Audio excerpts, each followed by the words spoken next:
এই হলো আমাদের গ্রামের রাস্তা। এই রাস্তাটা পুরোটা হেঁটে আমাকে রোজ যেতে হয়।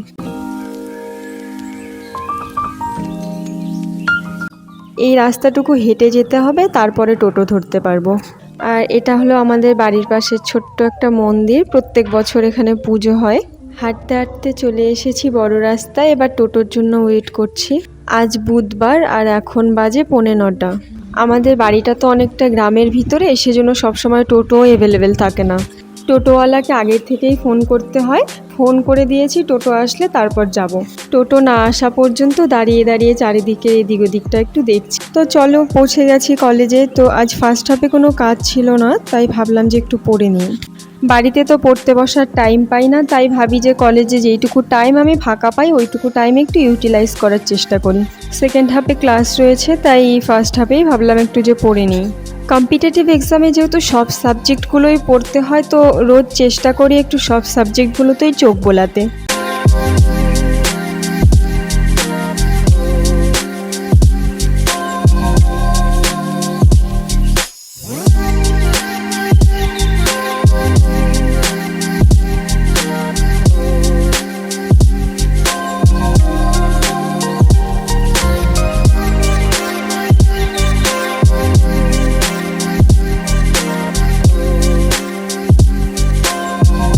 চলুন এবারে নিচে যাওয়া যাক, লাঞ্চ টাইম হয়ে গেছে। আজ বাড়ির থেকে টিফিন নিয়ে আসিনি। আজ দীপ মানে আমার ফিয়ান্সে সবাইকে ট্রিট দেবে, তো বিরিয়ানি অর্ডার করেছে সবার জন্য।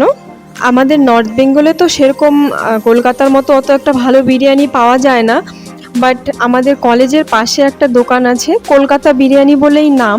তো সেখান থেকে বিরিয়ানিটা খেয়ে আমার বেশ আবার ভালো লেগেছিল। লাঞ্চ কমপ্লিট করে নিলাম। এবার লাঞ্চের পরে আমার ল্যাব ছিল, স্টুডেন্টরা সবাই চলে এসেছে। ওরা প্রজেক্টের কাজ করছে, তো টিম করে করছে, দুজন দুজন করে, তাই একটা কম্পিউটারেই দুজন করে বসে কাজ করছে।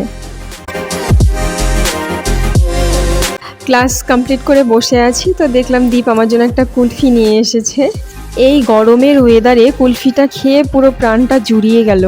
সারাদিনের দৌড়োদৌড়ি শেষে বাড়িতে এসে একটু স্বস্তির নিঃশ্বাস পেলাম। সারাদিনের ক্লান্তিটা মনে হচ্ছে চোখে মুখে স্পষ্ট। বাড়ি এসে ভীষণ চা খেতে ইচ্ছে করছিল, মাকে বললাম একটু চা করে দিতে, তো মা বলছে চা করবো না, দুধ দিচ্ছি, দুধ খেয়ে নে। তো দুধ আর ব্রেড দিল, সেটাই খেয়ে নিলাম। সকালবেলাটাও তো চা খাওয়ার সময় পাই না, তো যা ওই চাটা সন্ধ্যাবেলাতেই একটু খাই। সারাদিনের পর সন্ধ্যায় একটু চাটা পেলে মনে হয় যেন শরীরটা পুরো তাজা হয়ে গেল। বাট আজ আর চা খাওয়া হলো না, তো দুধ আর ব্রেড দিয়েই কাজ চালাতে হবে। তো টিফিনটা করে আমি একটা মুভি দেখব, তবে বেশি রাত জেগে তো আর দেখতে পারবো না, সকালবেলা আবার উঠতে হবে। চলুন আজকের মতো ব্লগটা এখানেই শেষ করছি, টাটা।